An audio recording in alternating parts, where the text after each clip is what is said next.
Sesshomaru chamando Kirin-Maru de lamentável simplesmente representa o que eu venho achando do personagem nos últimos episódios, mas não é só pra reclamar que eu tô gravando essa análise, aguenta aí até o final porque tem bomba, tem plot twist. E olha, vou contar pra vocês que o episódio foi melhor do que os últimos, na minha opinião. Então, fica até o final para entender todas as minhas opiniões a respeito do episódio número 46 de Hanyo no Yashahime, equivalente ao episódio número 22 da segunda temporada. Olá meus queridos, eu sou o Avalon das páginas Avalon Geek e como vocês já sabem, vocês podem me ajudar muito a continuar essas análises, pelo menos até o que nos parece ser a última temporada de Hanyo. A gente vai conversar sobre isso hoje aqui também, mas vocês me ajudam deixando o seu like pra gente bater a nossa meta. Eu não sei se vocês estão lembrados, porque nos últimos vídeos eu não falei, mas a meta é 700 likes, tá? Então assim, dá a sua força. Porque se você tá vindo toda semana aqui assistir o vídeo e não tá deixando like, saiba que se tiver uma terceira temporada e eu não gravar mais nada a respeito de Yashahime, você não vai poder vir reclamar aqui depois. Porque você não deixou seu like, você não me incentivou a continuar fazendo essas análises aqui.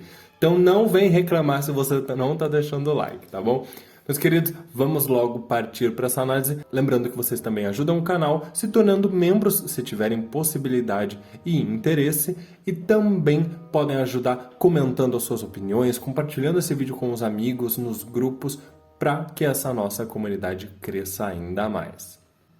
Continuando diretamente de onde acabou o episódio anterior, a gente tá ali com aquele dilema da borboleta gigante e diferente da minha opinião no episódio anterior, onde eu disse que eu não gostei muito porque ela simplesmente estava ali parada, voando e não fez nada. Aqui, pelo menos, a gente consegue entender que de fato a Arion está controlando a figura da borboleta e ela se mostra um pouco mais ativa. Então, o Osamu Kirin convida ela a iniciar a jornada deles e ela começa a voar, bater as suas asas coloridas e bonitas para a Era Feudal, destruindo todos os yokais. A gente sabe que ela está destruindo os yokais, absorvendo a energia demoníaca deles.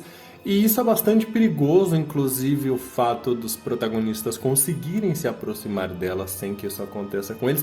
A gente finge que é pelo fato deles serem fortes o suficiente para resistirem ao poder da borboleta. Mas na verdade é roteiro que precisa criar uma justificativa para a história andar. Enfim, eu gostei de que pelo menos aqui tá claro pra gente que a Arion está consciente, ela está controlando a borboleta e que a borboleta tem ali a capacidade de se movimentar, se ela quiser ela pode lutar como ela fez invocando aquelas borboletas coloridas para enfrentar Inuyasha, que inclusive me lembrou o ataque da Zero quando ela tá com aquele leque na luta dela contra a Toa. Interessante, no mínimo curioso. Mas eu acho que principalmente porque tinha me incomodado no episódio anterior aquela cena do Kirin-Maru abrindo a cabeça da borboleta, entrando de forma feroz dentro do corpo da yokai gigante, enquanto ela simplesmente ficava parada, batendo as asas, como se aquilo não fosse nada para ela.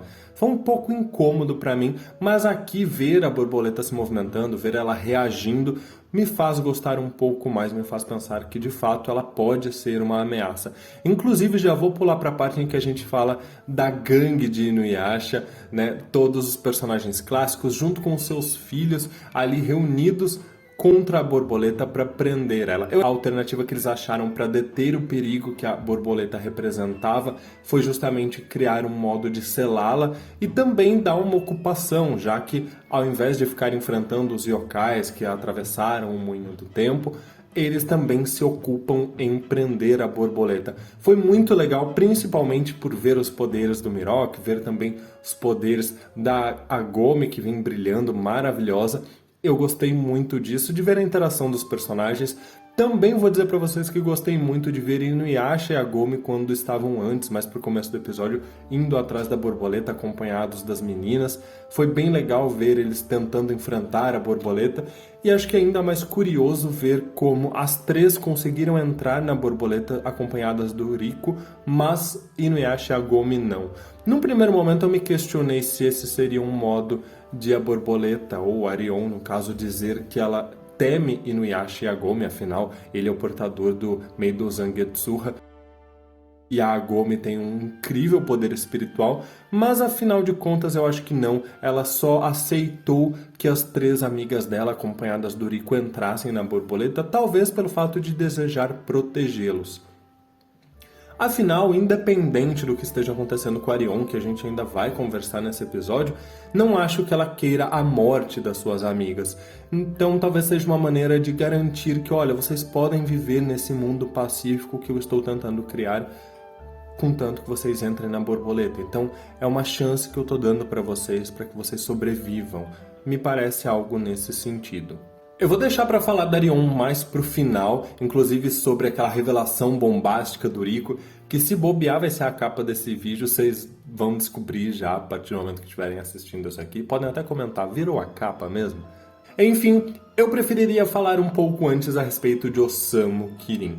Aqui pra mim tá um pouco mais claro o objetivo dele, então ele parecia bastante revoltado com o fato de os yokais não serem retratados nas histórias, nas escrituras humanas, à medida que ele foi para a Era Moderna e tentou ser um professor de história e simplesmente descobriu que os yokais eram tidos como lendas. Eu acho interessante isso porque deve ser um nó na cabeça de um yokai que vai para a Era Moderna e simplesmente descobre que lá eles praticamente não existem e que a existência deles é completamente ignorada da história. Então é algo muito interessante, eu gosto desse gancho e eu acho que ele só não é melhor pela execução, sabe? Me dá uma sensação talvez um pouco de frustração por pensar, cara, é uma baita de uma ideia, é uma ideia muito legal, mas a execução deixou um pouquinho a desejar. Mas eu gostei muito dessa justificativa da atitude do Osamu Kirin, embora pra mim ainda seja um pouco ambígua quando você fala que ele se revoltou com isso, e então ele resolveu criar um mundo pacífico, exterminando os yokais. Meio... eu não entendi. Comentem aí se vocês entenderam melhor esse objetivo, porque me pareceu um pouco contraditório à medida que ele deseja esse mundo pacífico, que inclusive é o sonho da Arion, mas ele tá meio inconformado com o fato de que os yokais eram tidos como monstros nas lendas humanas, como se eles nunca tivessem ajudado os humanos. Então, honestamente, é um ponto que eu ainda preciso entender melhor. Provavelmente a gente ainda vai ter um pouco mais de desenvolvimento de Osamu Kirin. Então, pra mim, por enquanto, tá tudo bem. Isso não tá muito claro. Mas é interessante. Eu gostei até da luta dele contra a Toa. Não foi uma luta excepcional, mas eu gostei da versatilidade dele, como ele absorveu a energia dela com a Zanseiken. Achei interessante ele se questionando e a maneira como ele parece ter um pouco de ódio de meio yokais. Principalmente porque à medida que ele foi interagindo com a Toa, a gente conseguia entender que ele se comportava como se ele fosse o próprio Kirinmaru, como se ele fosse o pai da Arion. E é muito legal quando, pelo menos eu achei, quando a gente vê a Toa dizendo não, você é só o braço direito dele, porque parece que tem uma certa confusão mental do Osamu Kirin e talvez por isso que ele consiga ser tão persuasivo ao ponto de convencer Kirinmaru a fazer o que ele acredita que vai ser o melhor para ela, tanto que a gente vê Kirinmaru dizendo que ele se tornar mais forte é o que a Arion deseja. Mas ao meu ver, neste ponto da história, o Osamu Kirin está se comportando como se ele fosse Kirinmaru. Então é como se ele sentisse que tá tudo bem ele subjugar Kirinmaru, afinal ele é o mesmo. E talvez ele se sinta até superior no sentido de que ele olha para esse Kirinmaru que a gente está vendo agora, talvez até com o mesmo olhar que o Sesshomaru, e pensa lamentável. Ele olha para o Kirinmaru descontrolado e que perdeu todo o seu foco e que não conseguiu alcançar os objetivos que eles tanto tinha e pensa, cara, deixa que eu vou tocar o barco daqui pra frente, vai lá brigar com o Sesshomaru, porque eu vou ser um pai melhor aqui. Mas pra gente fechar esse ponto de Osamu Kirin, eu gostaria já de emendar a motivação dele com Arion. Então, Osamu Kirin entende que Arion quer um mundo pacífico, um mundo belo, que é justamente aquilo que ela tinha dito que ela não gostaria que acontecesse quando a Era Degenerada se iniciasse. Então Osamu Kirin me parece ter compreendido que a Era Degenerada trazida por Kirinmaru seria inevitável e ele aparentemente bolou um plano contrário. Então este plano de trazer o meteoro para a Era Feudal e fazer com que Arion se tornasse, digamos, a controladora daquele corpo da borboleta e assim pudesse exterminar os yokais e viajar por todo o mundo, conhecendo tudo e mantendo um mundo pacífico, como ele diz, me parece muito mais um contraplano, um plano de contra-ataque em relação aos planos do Kirin Maru, baseados naquilo que ele acreditava ser o desejo da Arion. E pensando nisso, unindo a maneira como ele foi persuasivo no episódio anterior, me parece sim que ele conseguiu convencer a Arion que de fato é isso que ela deseja.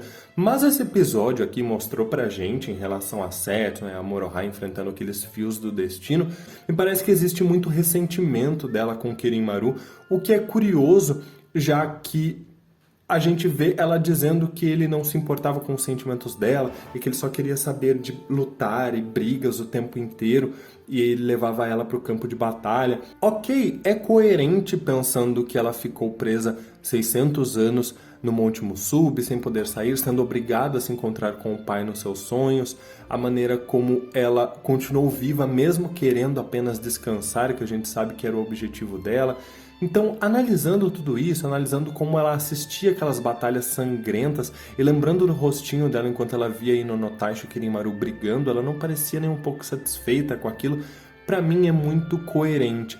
Ao mesmo tempo que eu acho triste, porque ela parece ter lembranças muito boas do Kirin Maru, mas eu acho que tem uma confusão aí, o que é normal se a gente tentar considerar que são sentimentos, então é normal ela se sentir sozinha, sentir que ele não gosta dela, enquanto na verdade ele gosta, mas ele também é egoísta, e aí tem essa confusão porque, por exemplo, agora a gente vê que o Kirin Maru tá lutando contra o Sesshomaru por acreditar que é o desejo da Arion. Então, essas duas vertentes, ao meu ver, vão fazer com que nos próximos episódios, aliás, no próximo, na verdade, os dois acabem se direcionando para um momento em que eles vão conseguir se reconciliar. Kirin Maru está lutando por achar que Arion deseja que ele seja mais forte e ela vai perceber que na verdade ele se importa com ela. A Setsuna e a Moroha vão conseguir abrir os olhos da Arion em relação a isso e o Sesshomaru em relação a Kirin Maru. Tanto que, ao meu ver, ele não só trouxe a Arin para o campo de batalha para dar a lição de moral que eu tinha dito para vocês que eu achava que ele queria no Kirin Maru. Na verdade, não é só uma lição de moral, ele quer mostrar para o Kirin Maru que as pessoas frágeis, as pessoas que precisam ser protegidas, que ele ama, podem ser protegidas por ele e que isso significa ser forte. Tanto que quando ele ameaça de alguma forma, reclamando que Sesshomaru teria trazido ela para o campo de batalha, ele sugere que aqueles que atacam daquela forma, ao meu ver, dizendo a respeito de alguém que poderia se aproveitar de uma pessoa indefesa e atacá-la, não são os mais fortes. Ou seja, ele traz essa contradição do Kirin Maru no sentido de que se você atacar a Rin e o Jaken, você não vai ser o mais forte. Eu acho que é até por isso que o Sesshomaru sabe que eles podem ficar ali no campo de batalha. Não porque ele vai dar o melhor dele para protegê-los, mas porque ele reconhece que por mais hipócrita e egoísta que Kirin Maru seja, ele não vai querer abrir mão do seu orgulho e se comportar como um fraco, um covarde que ataca os mais frágeis. Mas Avalon, o que é esse segredo que o Rico quis contar e Arion impediu? Pra mim tá muito claro, e pelo que eu conversei com o pessoal do Telegram, dos membros, e também lá o pessoal do Discord, tá muito claro que na verdade ela é uma Hanyo, uma meio yokai. Algo que a gente já deduziu, né? A gente discutiu isso muito tempo quando a segunda temporada foi anunciada, quando anunciaram Arion, o design dela, mas aparentemente aqui isso vai ser confirmado. Afinal, Arion não odeia os meio yokais mesmo tendo sido morta por um. E o Rico diz claramente que ela é, e aí ele é impedido de concluir a fala. Então, talvez essa afeição que Arion tem com as meninas, o fato dela desejar protegê-las, permitindo que elas entrem na borboleta, não é nada menos do que ela dizendo que ela vai acolher os meio yokais. E pensando nessa possibilidade da Arion ser uma meio yokai, eu acredito que, eventualmente, embora minhas expectativas estejam nulas em relação ao anúncio de uma terceira temporada, eventualmente isso pode servir de gancho para uma continuidade. Eu acho que não vai sobrar mais nada a respeito de Kirin Maru para ser desenvolvido daqui para frente. Eu não gostaria mais de ver ele sendo um vilão, por exemplo, daqui para frente. Eu acho que nem tem como isso acontecer. Então, esse plot da Arion sendo concluído nessa temporada, a única possibilidade que eu viria de continuidade seria algo totalmente novo, ou então, de repente, o Osamu Kirin ficando vivo e tendo alguma coisa em relação à mãe da Rion que a gente precisa descobrir, e aí começar uma nova temporada desenvolvendo esse novo mistério. Semelhante um pouco com o que aconteceu na primeira temporada, que no final eles introduziram a questão do moinho do tempo pra gente, e essas outras questões que até então não existiam naquela temporada. Então, por mais que provavelmente a mãe da Rion seja uma humana, vamos supor aí que os de Midomaru voltem à tona e digam que a mãe da Rion poderia ser Midoriko. Isso abriria portas para talvez algum desenvolvimento, algum plot para uma terceira temporada. Eu acredito nisso, na Midoriko sendo mãe? Honestamente, a essa altura do campeonato, não. Mas eu acho que pode eventualmente ser um plot a questão da identidade da mãe da Rion para uma continuidade, embora eu não conte com isso, tá? Não vou falar para vocês criarem expectativas. Mas eu gostei desse episódio num todo. Num modo geral, não é o final de arco que eu estou esperando. Eu estou um pouco frustrado, sendo bem honesto, com o rumo que essa temporada tomou, porque é bem diferente do que eu esperava. Mas, enfim, eu acho que, assim, dadas as proporções dos últimos episódios, esse episódio foi muito bom. E continuo ainda dizendo que lamentável, né, Sesshomaru? Eu concordo com você. Essa postura do Kirimaru ultimamente vem sendo lamentável, mas aparentemente ele vai ter a redenção dele, ele será salvo como a Zero previu no próximo episódio. Meus queridos, muito obrigado por tudo, quero saber todas as opiniões de vocês aí nos comentários. E se vocês também ficaram indignados como eu da gente ter uma fucking biblioteca dentro de uma borboleta, comentem aí, #indignado. Muito obrigado por tudo, meus queridos, um grande abraço e até mais.